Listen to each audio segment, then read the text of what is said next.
정보가 있는 시사 토크쇼 장윤선의 팟짱.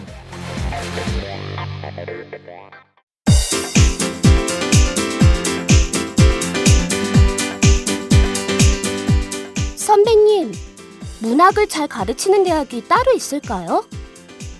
문학? 문학이면 서울디지털대학교 문해창작학과지. 왜요? 다른 학교랑 차이점이 있나요? 서울디지털대학교 문해창작학과는 순수 문학부터 드라마 작가, 라디오 작가, 영화 시나리오 작가까지 커리큘럼이 창작 중심이야. 그리고 책임 교수제를 도입해서 1대1로 학생을 지도하니까 학생들 실력이 성장할 수밖에 없지. 아, 그래서 문단에 데뷔한 사람들 중에서 서울 디지털대 문예창작과가 많군요. 그럼 문단에 데뷔하는 사람만 매해 10명이 넘어. 교수진 중에서 문예의 질을 직접 발행하는 사람이 5명이나 된대. 유명 작가들이 동아리 활동까지 같이 하면서 학생들 작품을 지도해준다니까. 그렇구나. 그럼 입학 후에 내가 소설가가 될지 시인이 될지 드라마 작가가 될지 가능성을 알아볼 수 있겠네요. 지금이 입시 기간이죠? 아싸, 결정! 고마워요, 선배. 서울디지털대학교 문예창작학과 신입 편입생 모집 중.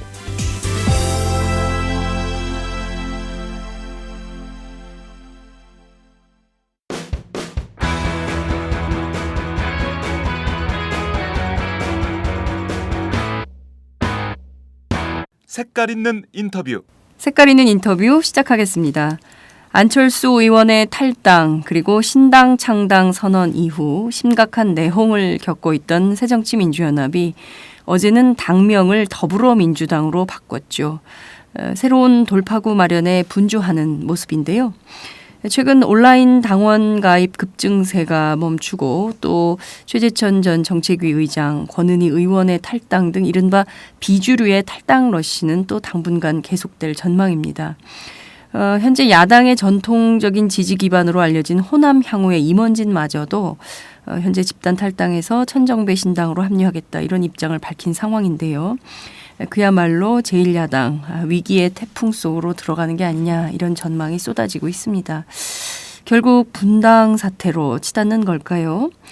오늘은 제1야당의 위기 상황, 그 해법은 무엇인지 살펴보도록 하겠습니다. 김영춘 더불어민주당 부산시당위원장을 전화로 연결합니다. 위원장님 나와 계신가요? 예, 김영춘입니다. 네. 저희 팟짱의 첫 번째 출연이세요. 예, 처음입니다. 네. 팟짱에 처음 출연하시면 청취자들, 애청자들을 향해서 뜨거운 연대 인사를 한번 하셔야 되거든요. 인사 말씀 한번 하시죠. 예. 이제 올해도 며칠 안 남은 그런 아주 추운 겨울날인데요. 우리 시청자분들 다 올 마무리 잘 하시고, 올 힘든 한 해였습니다만은 아주 즐겁게 마무리하시고, 내년에는 좋은 일 많이 생기는 그런 꿈을 잔뜩 꾸는 그런 멋진 마무리 됐으면 좋겠습니다. 예. 정말 그러고 보니까 한 사흘 정도 남았네요. 2015년도. 예. 어제 당명이 최종 더불어민주당으로 확정이 됐습니다. 더민주당 이렇게 약칭이 정해졌는데요. 새 당명은 어떻게 좀 마음에 드십니까? 글쎄요. 저는 당명이 네. 국민과 더불어서 함께 가는 민주당이다 이런 뜻으로 보면은 참 좋은 이름인데 네. 바둑에도 수순이 있고 정치에도 수순이 중요한 건데 네. 지금 시점이 당명부터 바꿀 시점인가 그런 생각이 먼저 들어요. 그 전에 이름이 새정치민주연합이 저도 마음에 안 들어서 언젠가는 바꿔야지 그런 생각을 했습니다만은 지금 야당이 이제 분열 상황이 있고 또 앞으로 어떻게 전개될지는 모르겠습니다만은 우리 당이 좀 더 안정되고 단합된 그런 내부 정비 과정을 거쳐야 될 거란 말입니다. 네. 그런 작업들이 일단 마무리되는 마지막 수순으로 네. 당명 개정도 추진이 되고 했으면은 좋았을 텐데 네. 그래서 이름부터 바꿔놓고 시작한다. 이게 뭔가 좀 수순 잘못된 거 아닌가 그런 생각을 해봤습니다. 일의 순서가 그러나 이렇게 된 거 할 수 없죠 뭐. 더불어민주당 좋은 뜻이라고 생각합니다. 네, 기왕에 이렇게 된 거 어쩔 수 없다. 그러나 지금 당명부터 바꿀 때냐. 여러 가지 혼란 속에 있는 것을 좀 정돈하고 정리하는 게 먼저 아니냐 이런 말씀을 주셨습니다. 네. 공교롭게도 안철수 전 대표가 입당한 뒤 이 만들어진 새정치민주연합이라는 당명이 사실 그분의 탈당과 함께 사라진 셈이거든요. 예. 언론들도 이 점에 상당히 큰 의미를 두던데 위원장님께서도 여기에 좀 방점을 찍는 편이신가요? 사실 그 이름이 별로 좋은 이름은 아니었어요. 새정치민주연합이. 새정치민주연합 부르기도 힘들고 네. 우리나라 국민들 중에서도 그 전체 이름을 다 기억 제대로 하는 분 별로 없었습니다. 그런 의미에서 좋은 당명은 아니었는데 네. 하필 이제 안철수 의원이 탈당을 하고 음. 나간 직후에 또 당명 개정이 이루어지니까 마치 뭐 그 흔적을 지우기를 하는 듯이 보이는 이런 점도 저는 그런 면에서 수순으로 별로 안 좋은 수순이라고 생각하는 겁니다. 네, 그렇군요. 안철수 흔적 지우기 차원으로 보일 수도 있다. 실제로 오늘 오전 보수 언론인 조선일보가 그 점을 중심으로 기사를 썼던데요. 여하튼 뭐 논쟁거리를 계속 제공할 필요는 없는데 뭐 그런 점들이 제공되고 있는 거 아니냐 이런 우려도 주신 걸로 이해하겠습니다. 안철수 전 대표가 이른바 새정치가 무엇이냐, 새정치 노선을 밝히는 기자회견을 열었는데요. 지난 월요일이었죠. 이 더불어민주당을 향해서 80년대 운동권 정당이다 이렇게 비판을 했습니다. 80년대 학생운동을 하셨죠. 그렇습니다. 이 비판을 좀 어떻게 들으십니까? 이 비판에 동의하십니까? 뭐 어떤 문제를 지적한 것이다 이렇게 보세요? 뭐 저는 뭐 그런 안철수 의원의 지적을 우리 당에 있는 운동권 출신들이 네. 좀 자성의 그런 계기로 삼아서 잘 생각을 해봤으면 좋겠습니다. 낡은 진보다 이제 그게 이제 우리 당 안에 80년대 운동권 출신들이 다수가 있다. 그렇게 본다면은 맞는 이야기이기도 한데 네. 정작 내용이 중요한 거 아니겠습니까? 그렇죠. 진보라고 하는 것이 변화하는 시대 사항을 적극적으로 반영하고 실천하는 데서 진보의 참 의미가 있을 텐데 네.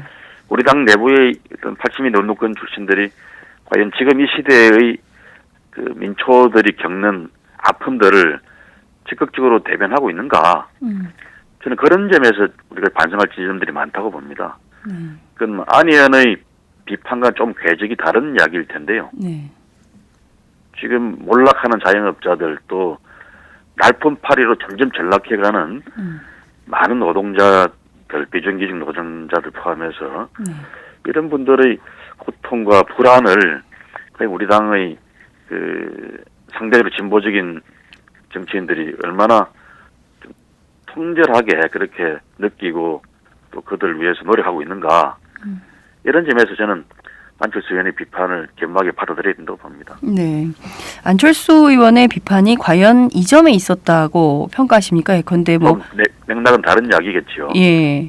그러나 그 이야기를 저는 저희들 식으로 받아들여야 된다고 봅니다. 그러니까 안철수 의원의 비판은 이런 비판은 아니었지만 이게 사실 뭐 당내 정치 문화와 관련된 주장이 강했다 이런 평가들 분석들도 나오고 있는데요. 그렇지만 안철수 의원의 그런 비판과 별개로 80년대 운동권 출신 그리고 또 80년대 치열하게 살았던 사회운동, 노동운동 또 학생운동에 있었던 분들이 현재의 문제들, 비정규직의 고통과 불안 뭐 이런 것들을 좀 통렬하게 느끼고 있냐 이걸 좀 반성할 필요는 있다 이런 말씀을 주셨습니다. 예, 그렇습니다. 안철수 전 대표가 탈당하고 처음으로 지역구에 들러서 뭐 노인정 방문도 하고 했지만 실제 고향인 부산으로 제일 먼저 간 셈입니다. 이 자리에서 사실 더불어민주당을 향해서 강도 높은 비판을 했어요. 앞서 지적해 주신 대로 낡은 진보라고 규정을 했고요. 집권할 수도 없고 또 집권해서도 안 되는 당이다 이렇게 맹비난을 한 바 있습니다. 실제 부산에서 이 비난을 들을 때 또 그 강도랄까요? 뭐 그런 게 좀 서울과 좀 다를 수도 있을 것 같은데요. 이런 비판 좀 어떻게 들으셨습니까? 안 의원이 자기가 몸담았던 정당을 이제 나가는 이유를 네. 설명하고 또 정당화하기 위해서 좀 한 이야기라고 생각합니다. 한 이야기다. 자기가 먹던 우물에 취임을 받는 거는 또 당 대표까지 지낸 분으로서 그런 발언까지 했어야 되는가 그런 생각이 있죠. 네. 좀 표현이 정제되지 않고 좀 지나쳤다. 평소에 아니언답지 않다 그런 생각이 들었습니다. 네. 그런 실제 정도로 이야기하죠. 네. 실제 이런 비판에 대한 그 부산 민심이랄까요? 또 부산에서 사실 영남권에서 더불어민주당 그러니까 야권 운동한다는 것이 굉장히 어려운 지형이지 않습니까? 뭐 거의 뭐 선거만 하면 판판이 새누리당이 이기고 사실 이제 영남에서는 영남 독립군이다 이런 얘기도 하는데요. 이렇게 굉장히 어렵게 좀 지켜내고 있는데 이렇게 안 전 대표가 와서 비난을 함으로써 생기는 좀 파생 효과, 뭐 흔들리는 민심 이런 것도 좀 있었을 것 같은데 그런 분위기는 좀 어떤 방식으로 감지가 됐나요? 그러니까 좀 제가 말씀드린 대로 자기가 먹던 우물 침 뱉는 격이다 생각을 하는 건데요. 네. 아니면 발언 때문에 뭐 영남 특히 이제 뭐 부산에서 민심이 움직이지고 그런 건 아닐 겁니다. 그렇지만 좀 이유가 뭐든 또 그 발언의 진위가 뭐든 간에 네. 야당이 영남에서 1대1로 새누리당과 대적을 해도 네. 지금 힘이 겹고 이기기가 힘든 상황인데 네. 야당이 이렇게 갈갈이 분열되고 또 서로가 서로에게 비난하고 침을 뱉는 형국이 되어서는 네. 이길 방법이 별로 없겠죠. 그런 점에서 저는 수도권에서는 지금 안철수 신당 또 뭐 지금 더불어민주당 이런 네. 야당들이 진검승부를 하더라도 네. 어려운 영남 지역에서는 좀 서로 좀 배려하는 네. 그런 좀 상호 보완적 경쟁을 했으면 좋겠습니다. 이를테면 이 상호 보완적 경쟁이라는 게 어떤 형태를 말씀하시는 건가요? 이를테면 뭐 이제 총선 다음 주 월요일이면 100일 앞으로 다가오는데 이를테면 뭐 후보 단일화 아니면 무슨 연합정치 노선 뭐 이런 걸 말씀하시는 건가요? 뭐 여러 가지 방법이 있을 수 있겠죠. 제가 이 분당 사태라고 이야기할까요? 네. 이런 일이 있기 전에는 네. 이제 내년 총선에서 부산이 18석인데 네. 의석 18석 중에 6석 3분의 1을 하면은 아주 성공적이겠다 이런 생각을 해봤습니다. 네. 근데 만약 현재의 양상이 그대로 진행이 되면 네. 그래서 부산에서 야당들이 분열된 채로 서로 출혈 경쟁을 하게 되면 네. 한석도 얻기가 힘들겠죠. 한석 전멸의 위기로 몰릴 수가 있을 겁니다. 이런 상황을 방지하기 위해서는 좀 서로 이렇게 수도권이나 호남에서처럼 아주 피를 보는 경쟁이 아니라 네.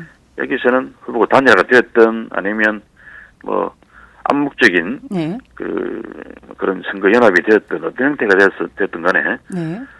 좀 서로 상대방 후보 진영 중에서 서로 인정할 수 있는 후보들 네. 뭐 안철수 신당 쪽에서 볼 때는 실정치 부합하는 인물 네. 저희들 쪽에서 볼 때는 야권 전체의 진영을 강화시킬 수 있는 그런 인물이다. 그런 생각이 드는 후보들에 대해서는 후보를 내지 않는다든지 네. 이런 방식으로 뭔가 좀 서로 보완적인 경쟁을 해야 되지 않겠나 그런 생각을 해보는 거죠. 저 혼자 생각입니다. 네. 실제 이런 노력이 필요하겠네요. 말씀하신 대로 분당 사태 전 또 이제 YS 서거 이후에 부산 민심이 상당히 많이 그 야성을 찾아가고 있다. 야도였던 그 원래 본성대로 찾아가고 있다. 이런 보도들도 쏟아졌는데 실제로 부산에서 내년에 최소 전체 18석 가운데 6석 정도는 할 수 있을 것으로 전망했었는데 완전히 전멸 상황으로 몰릴 수도 있다는 것이죠. 굉장히 위기의 상황이라고 볼 수 있네요. 예. 그래서 이런 현상을 우려되는 그 전망을 타개하려면 네. 제가 말씀드리는 그런 좀 상호 파괴적인 경쟁이 아니라 상호 보완적인 경쟁을 통해서 야당의 분열이 이렇게 좀 서로 혁신을 자극하고 네. 더 체근하는 그런 노력으로 격상이 되어서 국민들에게 전달이 되고 저 사람들이 더 잘하려고 노력을 하는구나. 네. 또 그렇게까지 비춰지고 인정이 된다 그러면 저는 부산에서도 6석이 아니라 더 이상도 할 수 있을 거다. 그런 생각까지 해보는 거죠. 그러면 위기를 기회로 만드는 그런 노력을 우리 고민하고 해야 되지 않겠냐. 그런 제안을 하는 겁니다. 네, 위기를 기회로 만드는 제안을 해야 된다. 서로가 인정하는 인물을 내놓고 협상을 할 수 있는 방향으로 가면 좋겠다 이런 당부의 말씀을 주셨습니다. 안녕하세요. 과메기가 생각나는 계절이 되었습니다. 비린내 나지 않고 믿을 수 있는 과메기를 드시고 싶으시죠? 딴지일보 기자가 구룡포 현장으로 찾아와 생산에서 포장, 맛까지 검증한 참 좋은 과메기를 권해드리고 싶습니다. 인터넷으로 참 좋은 과메기를 검색해주세요. 정말 맛있습니다.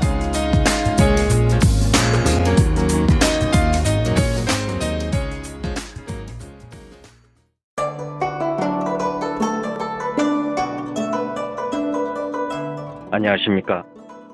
저는 정도전을 15년 전에 최초로 소설로 썼던 작가 임종일입니다. 사실 정도전을 소설로 쓰는 데만 10년이 걸렸는데 그 시절 무명의 고달픈 심신을 양꼬치와 고량주로 달래주었던 풍무 양꼬치. 풍무 양꼬치는 월드컵 4강의 기쁨도 나라골 우습게 돌아가고 분통이 터질 때도 늘 함께했던 안식처이자 사랑방이었습니다. 진짜 정의파인 주인장은 세상을 뒤집어 푼 남자 정도전을 누구보다 먼저 알아보았고, 그래서 제 소설 정도전은 역사의 곡이 없습니다. 풍무 양꼬치 역시 맛과 양심이 살아있습니다. 좋은 사람끼리는 꼭 만나야 합니다. 어떻습니까? 오늘 풍무 양꼬치에서 만납시다. 2호선 구로 디지털 단지역으로 오세요. 예약 문의 02809-9292 02809-9292. 팟짱 애청자라고 하시면 정성 가득 담긴 서비스도 나갑니다. 풍무 양꼬치 대전 테크노밸리점 12월 28일 그랜드 오픈. 그 지역 권역별로 좀 나눠서 좀 해볼 수 있겠네요. 그런데 호남에서는 이른바 호남 의원들에 대한 물갈이, 현역 의원 물갈이론이 높기 때문에 그 부분에 대해서는 어찌됐든 그야말로 센 경쟁을 한번 해보고, 영남에서는 사람도 적고 또 굉장히 어려운 험지기 때문에 야권 입장에서 보면요, 거기서는 조금 협력적 경쟁을 좀 해보는 게 어떠냐 이런 제안을 주셨습니다. 실제 이 문제를 문재인 안철수 두 정치인이 적극적으로 해보면 좋겠다 이런 생각도 좀 드는데요. 어찌됐든 중앙당에서 개입을 하지 않아도 됩니다. 중앙당에서 개입하지 않아도 된다. 그럼 어떤 차원에서? 그러면 지방당끼리 네. 서로 긴밀히 상호 소통하면서 네. 토론하다 보면 좋은 어떤 결말이 만들어질 수도 있지 않을까. 아. 그걸 중앙당에서 하자 그러면은 전국적인 차원에서 이게 협상하기 쉽지 않죠. 네. 그렇죠. 또 뭐 지금 이 상황에서 총선 국면에서 네. 안철수 의원 또 문재인 대표 이런 분들이 제대로 토론과 협상이 되겠습니까? 그래서 굳이 이런 문제들은 중앙당이 개입하지 않아도 네. 지역에서 네. 자율성과 어떤 주도권을 가지고 일을 하다 보면 해결이 될 수도 있는 거죠. 네. 그렇군요. 모든 일을 다 중앙당이 다 개입하고 결정하겠다, 안 그래도 됩니다. 그 협상의 키를 우리 지역위원장님이신 김용춘 위원장께서 맡아서 하시면 오히려 더 잘 풀릴 수도 있겠다는 생각도 좀 드는데요. 그렇죠. 그 실제로 안철수 의원으로부터 함께 정치를 하자는 제안을 수차례 받은 걸로 알고 있습니다. 왜 합당하기 전이죠. 예. 합당하기 전. 그 이후에 이번 탈당 과정에서는 제안은 없으셨나요? 예, 없었다고 이야기를 드립니다. 없었다. 왜 웃으세요? 예, 예. 예? 없었다. 아니, 안철수 의원이 저한테 그런 이야기 한 적 없어요. 아, 전혀 없습니까? 예, 예, 없습니다. 네. 알겠습니다. 자, 내년 총선을 앞두고 지난 21일 부산 진갑 지역구의 예비 후보로 등록을 하셨어요. 2012년에 이어서 두 번째 도전인데요. 예. 주변의 평가 그리고 서울 심지어 정치부 기자들도 김영춘 위원장은 진짜 4년 동안 정말 딴 생각 안 하고 부산에서 오로지 밭만 가른 농부였다. 표밭을 갈아온 농부였다. 이런 평가가 나오고 있는데요. 예. 어떻습니까? 이번에는 좀 그 승산이 좀 있죠? 예, 뭐 저는 그렇게 믿고 열심히 뛰고 있습니다. 이제 부산 진갑뿐만 아니라 4년 내내 제 고향인 부산을 위해서 열심히 뛰어왔고요. 부산 정치의 변화 또 부산 시민들의 삶의 질을 높이는 그런 작업을 집중해서 노력해 왔습니다. 이제 부산 진갑을 출마 지역으로 정하고 지금 이제 예비후보를 등록하고 뛰고 있는데요. 네. 지금 상황에서 우리 지역 주민들은 저 김영춘 개인에 대해서는 신뢰도 보내고 네. 뽑아줘야 되는데 이야기를 합니다만은 역시 이제 당이 문제다 뭐 이런 이야기를 많이 하시죠. 그래서 저는 제가 몸담고 있는 야당에 대해서도 새누리당보다는 훨씬 나은 당이다. 네. 그런 자부심을 가지고 그분들께 말씀을 드립니다만은 이렇게 분열이 되고 서로가 서로에게 이 총질을 적전 분열을 해대면서 총질을 하는 이런 상황에 대해서는 제가 도저히 뭐 이렇게 얼굴을 들고 설명을 드리기 힘들어요. 그런 점에서 저는 서울 정치가 중앙당이 이 흠지에서 싸우고 있는 이 야당 후보들 향해서 좀 도와주지는 못할 망정 좀 방해는 안 했으면 좋겠습니다. 그런 면에서 우리가 몇 달 전부터 계속 이야기하고 있는 혁신과 단합이라는 네. 두 가지 가치가 지금 박근혜 정부 아주 거악스럽게 이 시대를 거꾸로 지금 되돌려 놓고 네. 막 폭주하고 있는 그런 박근혜 정부를 견제하고 총선에서 좀 힘을 빼기 위해서라도 네. 우리가 그야말로 단합해야 되는데 네. 애를 이렇게 자기들만 잘났다 그러고 막 싸우고 그러는지 네. 저는 도무지 이해하고 인정하기 힘듭니다. 네. 그 이른바 서울의 정치에서 지금 뭐 싸우고 그러지만 험지에서 정말 어렵게 싸우는 새누리당과 맞서서 또 박근혜 정부를 향해서 극악스러운 폭주를 막기 위해서 애쓰는데 최대한 도와주지는 못할 망정 방해는 말아야 되는데 어떻게 이럴 수가 있냐 이런 한탄을 하신 것 같습니다. 부산에서도 그렇고 대구에서도 그렇고 이른바 이제 김김 브라더스, 김용춘 위원장 또 이제 대구의 김부겸 후보 이런 분들에 대해서 그 사람은 좋은데 당 때문에 어렵다 이런 게 굉장히 오랫동안 되풀이 되는 것 같아요. 이게 뭐 그 사실 비단 최근에 있었던 그런 분당 사태 때문만은 아니지 않냐라는 생각도 드는데요. 그런 이른바 프레임이랄까요? 그런 걸 좀 깨기 위해서는 좀 어떤 노력이 필요하다고 보세요? 저는 그런 점에서는 안철수 의원의 비판을 저희들이 좀 제대로 수용할 필요가 있다고 생각을 합니다. 그 뭐 낡은 진보 뭐 이런 것도 한편에서는 저는 비판의 맥락이 좀 잘못됐다고 보기도 하지만 네. 일단 이미지가 이제 그렇게 비춰지는 것은 우리들의 책임인 거죠. 그래서 좀 특히 이제 젊은 세대, 20, 30대 젊은 세대들이 볼 때도 우리 당이 좀 쿨하지 못한 면이 있을 것 같아요. 네. 그런 면에서 좀 진보로도 좀 현대적이고 합리적인 진보로 좀 거듭나기 이런 노력이 한편 경주가 돼야 되겠고 네. 그러나 또 한편에서는 패션의 문제만이 아닌 네. 진정성의 문제 이런 게 또 국민들에게 전달돼야 될 텐데 네. 아까 제가 모두에 말씀드린 대로 진짜 이 1,000만 비정규직 노동자들 또 아주 힘들게 지금 생활을 영위하고 있는 1,000만 자영업자들 네. 한계적 자영업자들 네.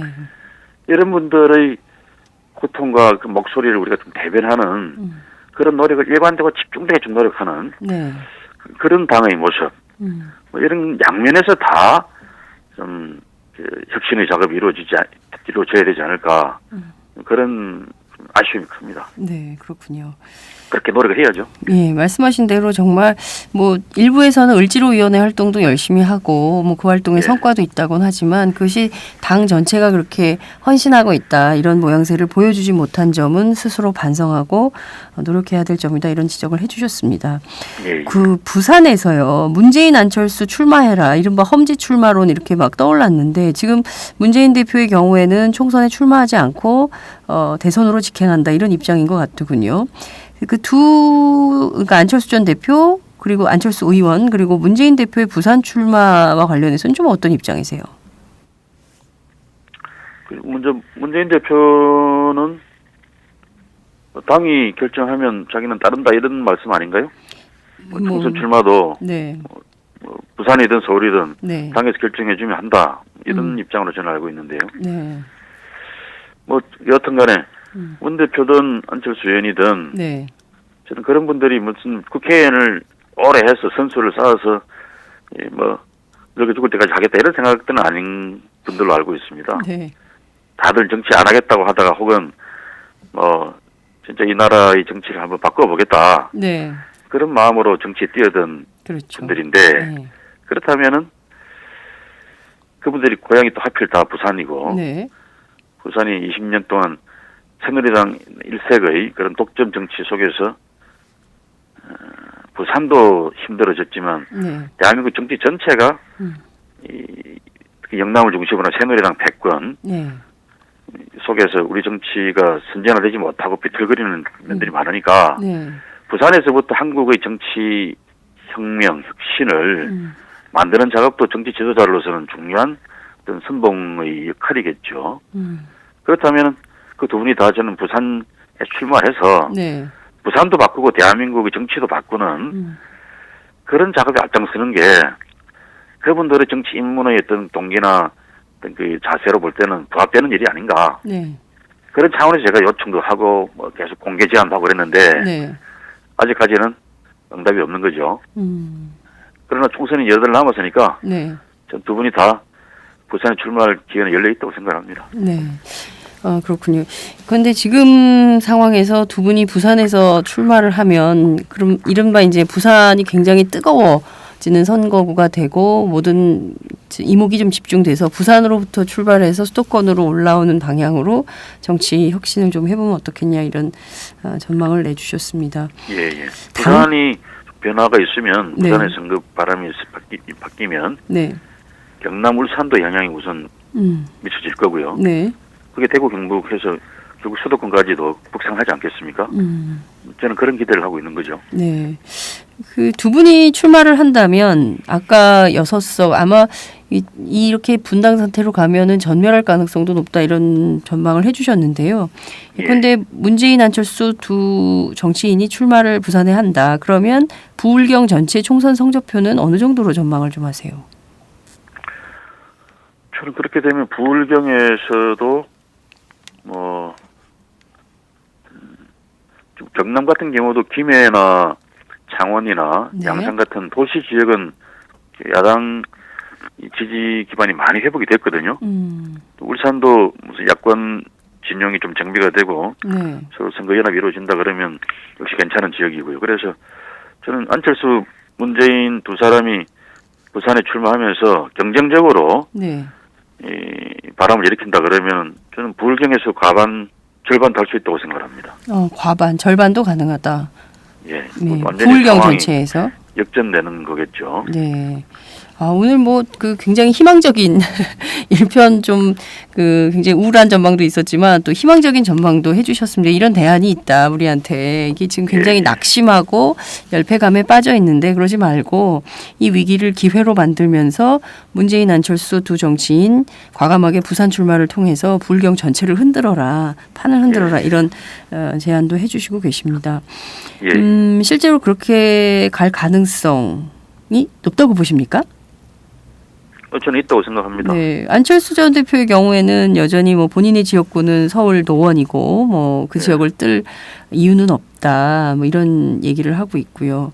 문재인 저도 대표 서울 광진구가 지역구이긴 했습니다만 저는 서울 주민들이 네, 국회의원을 또 해먹기 위해서 뭘 자리를 옮긴다든지 그러면은 비난하고 등을 돌리겠지만 이 나라를 위해서 어려운 싸움을 감당하겠다. 네. 그래서 험지로 가서 출마하겠다고 하면 제 노원구 주민들께서도 충분히 인정하고 이해해 주실 거라고 믿습니다. 단 이제 안 의원 입장에서는 지금 뭐 상황이 붙으면한데 네, 미래부터 그렇게 말할 수는 없는 거죠. 또 지금은 또 노원구를 생각을 더 하고 계실지 모르겠습니다만은 또 신당을 창당하면서 뭔가 본인이 불쏘시개에 튀어야 될 그런 상황이 또 생길 수도 있습니다.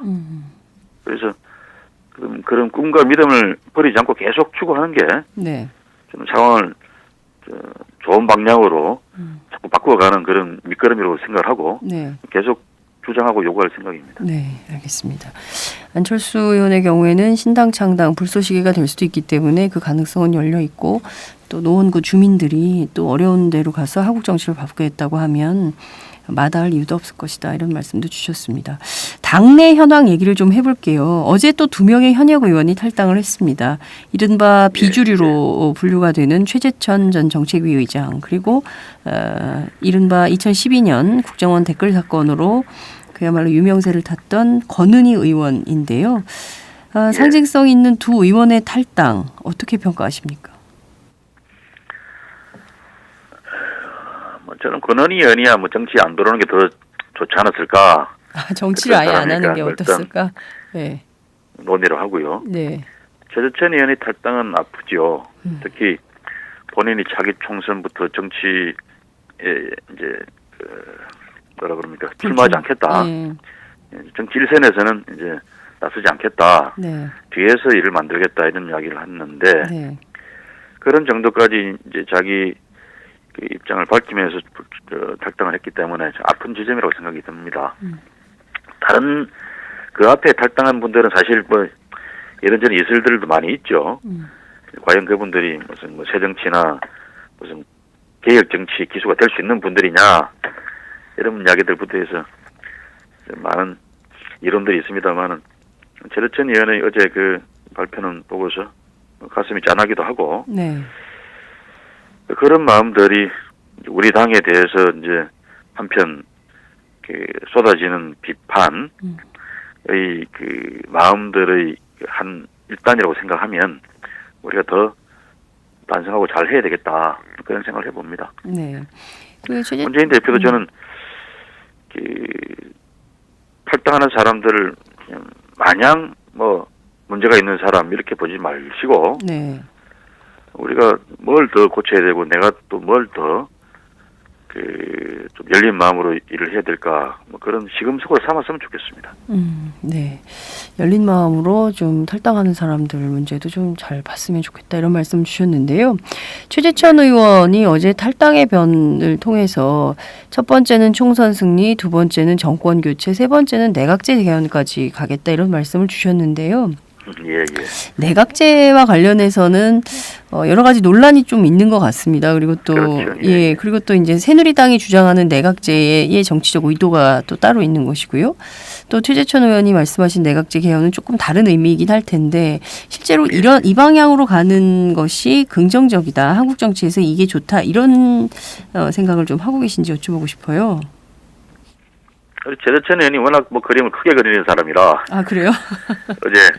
어제 뭐 탈당하면서까지 내각제 개헌을 이야기했는데. 네. 그건 또 다른 차원에서 논의돼야 될 문제겠죠. 지금 시점에서 굳이 그 문제를 설렁설레한다는 게 이 상황 정리에 별로 도움이 안 될 것 같습니다. 네, 알겠습니다.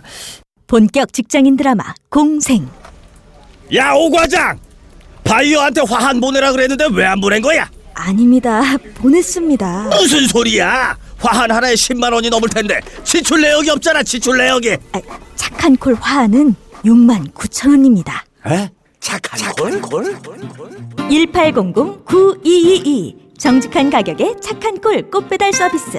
가격만 착한 게 아닙니다. 꽃과 화환을 선물하시면 구매 금액의 5%가 어려운 이웃에게 기부됩니다. 딴지마켓을 통해 기부 내역을 검증받은 1800-9222 착한 콜. 대리운전 서비스도 있습니다. 대리운전은 1800-9998, 퀵서비스는 1800-9668입니다.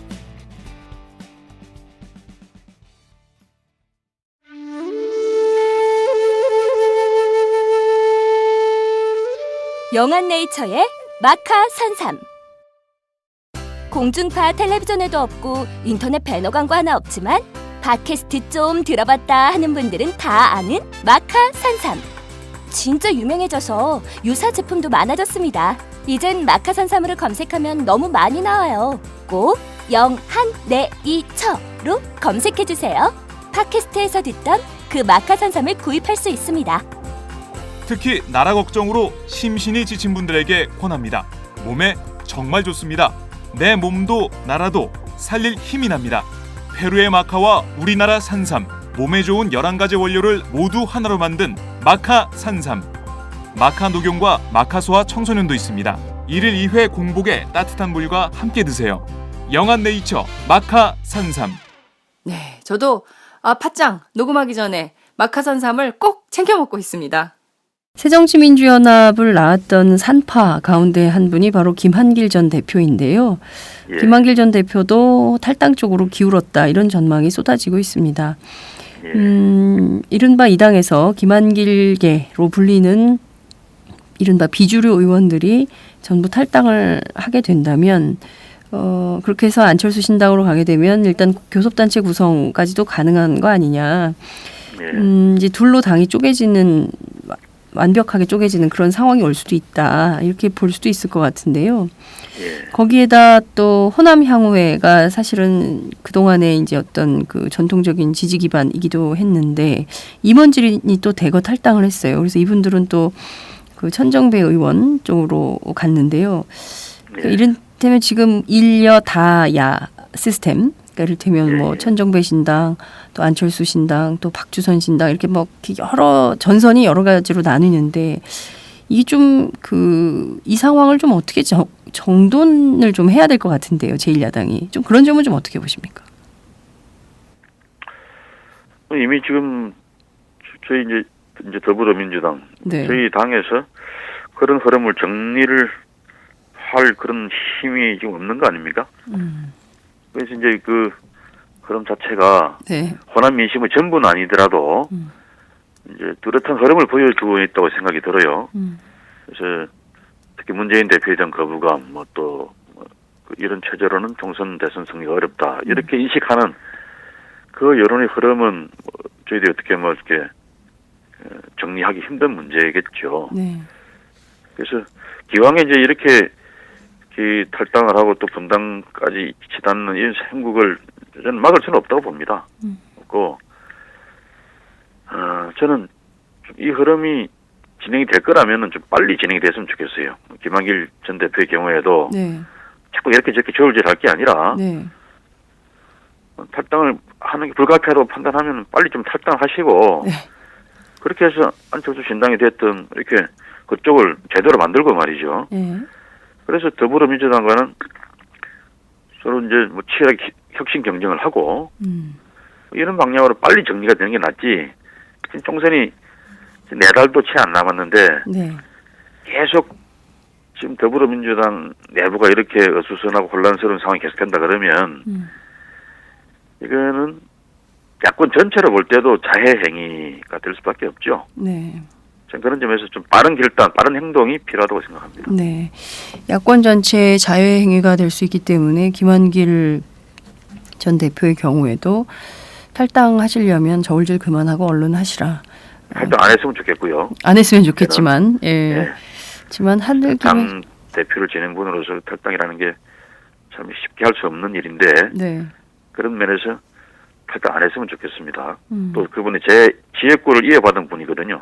그렇죠. 광진구를. 네, 맞아요. 예. 그런 면에서도 예.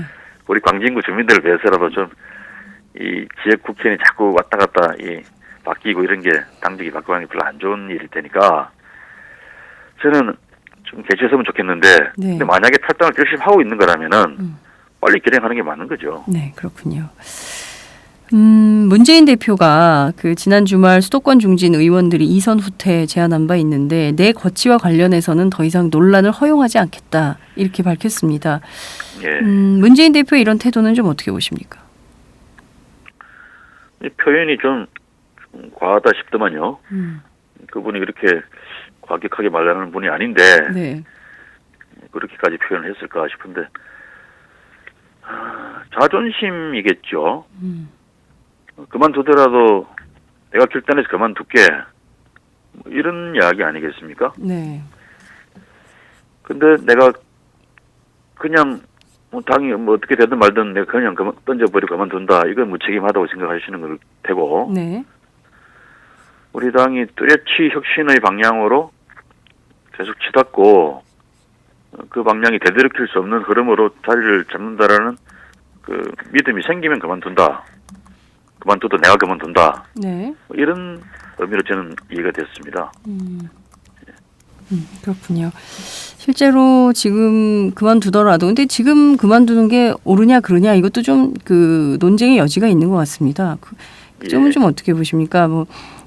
근데 이제 소위 그 486 정치인들 또 친노 의원들의 경우에는 흔들리지 말고 가야 된다 이런 주장을 하고 있고 또 수도권 중진 의원들은 이선 후퇴를 하시라 이런 주장을 하고 있고 이제 그런 주장이 좀 엇갈리는 것 같아요. 이제 조기 선대위는 수용한다는 거 아닙니까? 그렇죠. 예. 그렇다면 그 선거대책위원회가 사실 이제 선거 전반에 대한 어떤 권한을 가지고 사실상의 지휘 탑이 되는 건데 네. 그런 상황에서 문 대표님이 법적 대표의 지위만 유지한다는 게 무슨 큰 의미는 없죠, 사실. 네. 저는 그런 상황에서 문 대표가 계속 대표직을 연연해서 갖고 가실 분이 아니라고 봅니다. 그래서 이제 이 상황 전환이라 그럴까요? 네. 이제 그런 흐름으로의 그 전환까지 본인이 만들어주고 그만두겠다. 저는 그렇게 이해를 했습니다. 느낌으로. 네. 이야기해 본 적은 없지만. 그렇군요. 그 조기 선대위 체제가 꾸려지면 본격적인 총선 체제로 돌입할 수 있다 이렇게 보시나요? 아니면 또 일부에서는 또 세대교체형 지도부로 좀 비대위를 구성해보자 뭐 이런 의견도 있는 것 같습니다. 현재 뭐 어떤 체제로 당의 리더십을 구축해야 되는 거냐 이런 굉장히 혼란스러운 상황인 것 같은데요. 좀 어떻게 정리하는 게 좋겠다 이런 생각이신가요? 지금 상황에서 선거가 이제 3달여밖에 안 남았는데 네. 무슨 또 비상대책위원회를 꾸리고 그게 또 선거일 뿐만 아니라 당의 전반적인 일까지 다 책임을 지고 감당하기는 어려운 상황입니다. 현재로서 볼 때. 현실적으로. 예. 그래서 어차피 당 문제는 혁신위원회가 만들어 놓은 안들이 있으니까 네. 그런 안들에 안철수 의원이 탈당하기 전에 제안했던 내용 중에서 수용할 만한 부분을 수용해서 당의 혁신자라면 그대로 밀고 나가고요. 네. 선대위가 구성이 되면은 그 선대위가 사실상의 지도부가 되어서 당의 혁신 작업 마무리하고 네. 선거와 관련된 업무들도 전반적인 지휘를 하고 그렇게 가는 게 맞겠죠. 그 선대위 안에 네. 구성을 어떻게 할지 그 아까 말씀하는 그런 뭐 세대 교체형 뭐 지도부를 만들든 네. 그 선대위 구성 안에 반영하면 될 문제라고 봅니다. 네, 알겠습니다. 선대위 안에서 그런 것들을 반영하면 된다 이런 말씀을 주셨습니다. 예. 그 어쨌든 안철수 의원의 탈당 이후에 온라인 당원 가입이 굉장히 급등했습니다.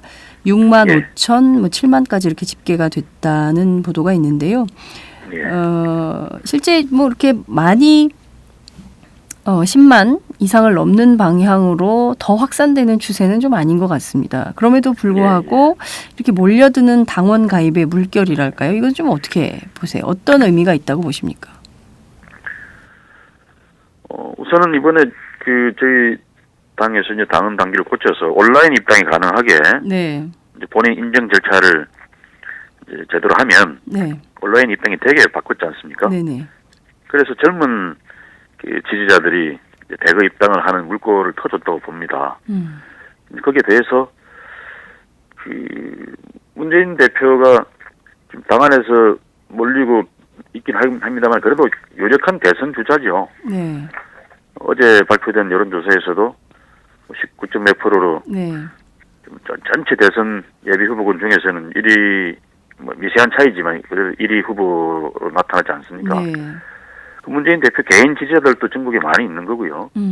그런 분들이 안의원 탈당을 계기로 해서 우리가 문재인 대표에게 더 좀 힘을 밀어줘야 되겠다. 네.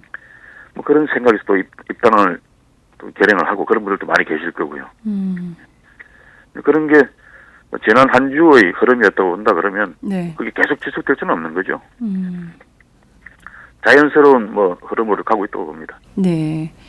자연스러운 흐름으로 가고 있고 이게 좀 더 확산될 가능성은 있다고 보십니까?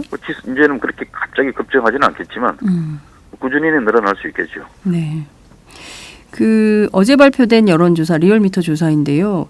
그 정당 지지도를 보면 그 새누리당이 38% 지지율을 보이고 있습니다. 더불어민주당과 안철수 신당이 각각 21% 그리고 19%로 지지율을 양분하고 있는데요. 실제 둘을 합치면 새누리당 지지율을 넘는 수준입니다. 이제 그동안에는 분당 탈당하기 전에는 사실 새누리당이 강고한 그 40%대를 유지하고 있었고 30%대로 주저앉은 지는 이제 안철수 의원은 탈당 이후 처음인데요. 굉장히 묘한 흐름이 나타나고 있다고 볼 수 있을 것 같습니다. 실제로 합치면 새누리당 지지율을 넘는 수준인데 그렇다면 서로 나눠서 경쟁하는 것이 한국 정치 발전을 위해서 훨씬 더 건강한 거 아니냐 이런 분석도 있는데요. 그 점은 좀 어떻게 보세요? 굳이 합칠 필요가 있냐? 예, 꼭 양당 체제가 꼭 뭐 바람직하고 뭐 이렇게 그래야만 된다 이런 거는 없는 거죠. 사실상 다원적 민주주의 체제에서는 다당 체제가 국민들의 다양한 어떤 정치적 견해 또 요구를 반영할 수 있는 체제입니다. 우리나라에서는 또 항상 양당 체제를 거부하는 제3의 여론 흐름이 존재해 왔죠. 네. 과거에 이제 80년대에는 통일민주당에서 이렇게 그런 흐름이 제3 세력이었다 그러면 그 뒤에는 박찬종 전 의원의 흐름 또 계속 그런 흐름들이 이어져 왔습니다. 그렇게 볼 때 이제 안철수 의원의 그 신당은 새누리당에도 또 저희 당에도 만족하지 못하고 좀 다른 견해를 가진 그런 분들의 중간지대가 안철수 신당으로 좀 모여들고 있는 거로 보고요. 저는 이것이 문제는 그 뚜렷하고 강력한 보수 일당을 견제하는 다당제여야 되는데 그게 아니라 거꾸로 그 강력한 보수 제1당의 독주를 허용하는 야당의 분열로 귀결된다 그러면은 그 이제 우리나라 정치 발전에 또 긍정적인 게 아니라 아주 부정적인 영향을 줄 수밖에 없죠. 그런 점에서 저는 이 흐름을 좋은 방향으로 그야말로 우리 국민들의 다양한 견해를 대변하는 다당 체제로 가는 전환점을 삼는 지혜가 정치 지도자들한테 필요한 거고요. 또 한편 길게 봤을 때는 이런 다당제를 가능케 하는 무슨 선거구제의 개편이라든지 그런 면에서는 지금의 소선거구제가 아니라 중대선거구제 혹은 비례대표를 훨씬 많이 늘려서 국민들의 정당 지지를 어석히 반영하는 이런 양상을 지금보다는 훨씬 더 강화시키는 이런 작업과 함께 가야 그 다당제가 의미가 있지. 안 그러면 새누리당 일당 독주를 허용해주는 그런 다당이 되기 쉽습니다. 네. 말씀하신 대로 이 시스템으로 선거구제가 개편되지 않는다면 제1야당 독주를 막는 게 아니라 오히려 허용하는 방향으로 우리 정치가 후퇴할 수도 있다 이런 우려도 주셨습니다. 지금 보면 조기 선대위 체제를 꾸리고 좀 총선으로 나가죠. 왜냐하면 새누리당은 이미 좀 총선 시스템, 공천 룰에 대한 협상이 이제 지속되고 있기 때문에 그에 비하면 조금 늦은 감이 있는 거 아니냐 이런 비판도 당 내부에서 나오는 걸로 알고 있습니다. 예컨대 조기 선대위 체제를 꾸리고 지도부에 좀 참여해달라 이런 제안이 온다면 어떻게 수락을 좀 하실 생각이 있으신가요? 저는 지금 부산에서 그야말로 이제 이 척박한 야당의 불모지에서 열심히 밭을 갈고 이 농사를 짓고 있는 입장인데 지금 선거 3달 남겨놓고 또 서울을 왔다 갔다 하면서 이렇게 뭐 당 일까지 같이 감당하기에는 제 능력 밖의 일이라고 생각이 들고요. 그 선대위는 아무래도 또 수도권 중심으로 해서 좀 꾸려서 가는 게 맞지 않을까 싶은데요. 제안이 와도 거절하겠다 이런 말씀으로 들리네요. 거절이 아니라 좀 그렇게 할 수 없는 상황이죠. 제가 부산에서 그야말로 쎄빠지게 뛰어다녀도 이 지역 주민들이 표를 줄까 말까인데 아니면 뭐 아이고 참 열심히 하네. 그래서 당과 상관없이 사람 보고 찍자. 이래될 판인데 제가 그 선대위 안에 들어가서 지도부 일을 맡게 되면 주로 서울에 있는 시간이 더 많을 텐데 뭐 부산 선거는 뭐 완전히 이제 맛이 가는 거겠죠. 그렇게 되면 네. 부산 선거를 마시가게 할 수는 없다. 이런 말씀을 주셨습니다. 이종걸 원내대표가 현재 강진에 머무르고 있는 손학규 전 대표를 만나러 갔습니다. 당 안에서 또다시 손학규 차출론이 거론되고 있는 상황인데요. 실제 지금 더불어민주당 안에 손 전 대표의 리더십이 요구되는 때다, 필요하다 이렇게 보십니까? 저도 손 대표님하고 가까운 사이고 그런데 네. 그 양반이 맨날 무슨 뭐 당이 힘들 때만 차출해가지고 구원투수로 쓰고 또 버리고 뭐 그렇게 이용만 해서는 안 된다고 봐요. 정기 은퇴한다고 하고 네. 강진에서 은거하고 계시는 분이니까 가서 뭐 지혜를 구하고 자문을 구하는 것은 몰라도 또 뭐 서울로 와서 우리 당을 좀 구출해 주십시오 이런 요구를 한다는 것은 저는 우리 당으로서 염치 없는 짓이라고 봅니다. 염치가 없는 짓이다. 예. 이종걸 대표는 근데 왜 가서 손 전 대표대로 좀 나와서 당을 구하라 이렇게 주장을 하는 거라고 보세요? 이제 문재인 대표 체제로는 안 되겠으니까 그 대안이 있어야 되니 네. 손 대표라도 올라와서 그 역할을 좀 해주십시오 이렇게 이제 이야기하는 것일 텐데 네. 그렇게 하는 게 뭐 가령 문재인 대표가 그걸 동의하겠습니까? 지금 상황에서? 네. 아니면 뭐 이 당이 아니라 새롭게 만들어지는 그 당에 가서 뭘 해달라고 할 수도 없는 거고. 네. 그런 면에서 그냥 손학규 대표님은 그냥 가서 그냥 어떻게 했으면 좋겠습니까? 충고를 구하는 수준에서 좀 그대로 두셨으면 좋겠습니다. 네. 자문만 구하고 오시는 게 좋겠다. 이런 말씀을 주셨습니다. 진짜 야당이 뭐 이 당 저 당 할 거 없이 똘똘 뭉쳐서 네. 우리가 분열을 지휘하고 잘해볼 테니까 그럼 당신이 내려와서 좀 우리 전체를 통합시키는 그런 역할을 해주십시오. 그러면 몰라도 네. 이렇게 뿔뿔이 찢어지는 상황에서 그분 보고 또 내려와서 역할을 해달라는 거는 좀 너무 가혹한 요구 같아요. 가혹한 요구다 이런 말씀도 주셨습니다. 예. 오늘 아침 한 46분 넘게 그 말씀을 듣고 있는데요. 부산의 지역 상황 그리고 한국 정치의 비전과 방향 또 노선 이런 것이 어디로 가야 되는지 말씀을 쭉 주셔서 아마 청취자들 애청자분들께서 오랜만에 좀 이렇게 합리적인 이런 정치인의 말씀을 좀 듣고 있다 이런 생각이 좀 드실 것 같습니다. 끝으로 한 말씀 부탁드릴게요. 예, 저는 우리나라가 위기 상황이라고 생각합니다. 박근혜 대통령께서도 경제 위기다, 뭐 위기다 그러면서 국회에 빨리 법을 처리해달라고 그러지만 실제로도 위기입니다. 저는 대한민국 경제가 이대로 가면 3년, 5년 안에 IMF 사태가 비교가 안 되는 아주 구조적인 위기, 장기적인 위기가 올 수밖에 없다고 봐요. 네. 그 위기 속에서 고통받는 사람들은 재벌 대기업들이 아니라 그야말로 허덕허덕 살아가고 있는 보통 시민들이고 우리 대다수 노동자들, 자영업자들이란 말입니다. 이런 분들의 그 희망 없는 현 상황을 좀 타개하고 믿음을 주는 미래 희망을 주는 그런 정치가 좀 빨리 만들어져야 되는데 그런 점에서 야당 정치인의 한 사람은 저도 정말 죄송하고 더 분발해야겠다고 결심을 해봅니다. 내년은 아까 뭐 이런저런 이야기를 통해서 정치 자체가 지금 현재 어려운 상황이지만 이 야당의 이 분열을 오히려 또 좋은 기회로 만들어서 어려움을 겪고 있는 우리 국민들에게 또 대한민국에게 희망의 그런 청신호를 주는 그런 정치로 좀 재편하고 내년 총선에서 그 결과가 국민들의 힘으로 좀 표출이 되고 그런 멋진 새해가 되었으면 좋겠습니다. 그걸 위해서 저희들 열심히 노력하고 또 분발해 보겠습니다. 네, 알겠습니다.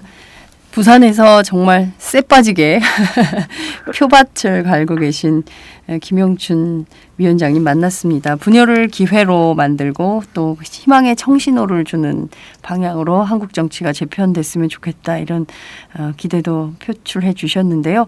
잘 되실 수 있을 것 같아요. 지금처럼 열심히만 하시면 또 묵묵히 누가 뭐라고 해도 흔들리지 않고 그 길을 가시면 분명히 기회는 온다 이런 말씀을 좀 드릴 수 있을 것 같습니다. 오늘 말씀 잘 들었습니다. 예, 고맙습니다. 네, 지금까지 더불어민주당 김영춘 부산시당위원장과 함께했습니다. 본격 직장인 드라마 공생 대리운전 편. 부장님 가볍게 한잔 하시죠. 나 차 가져왔는데. 아예 착한 콜 대리운전이 있잖아요. 부를 때마다 500원이 기부되는 착한 콜. 딴지가 기부 내역을 검증한 착한 콜 1800-9998 대리운전도 믿고 맡기세요. 꽃배달은 1800-9222, 퀵서비스는 1800-9668로 착한 콜 하실 수 있습니다. 꽃배달은 1800-9222, 퀵서비스는 1800-9668입니다.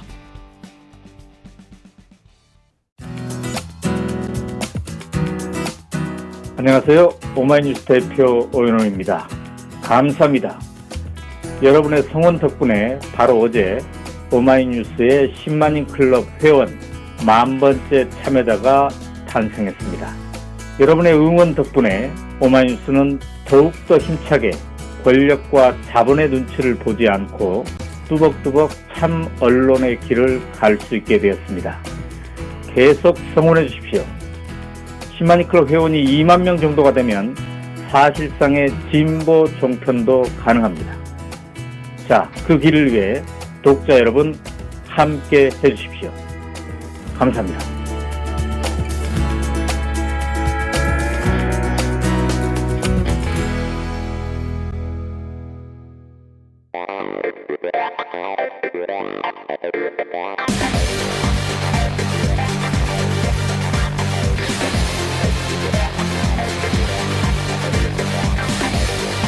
정보가 있는 시사 토크쇼 장윤선의 팟짱.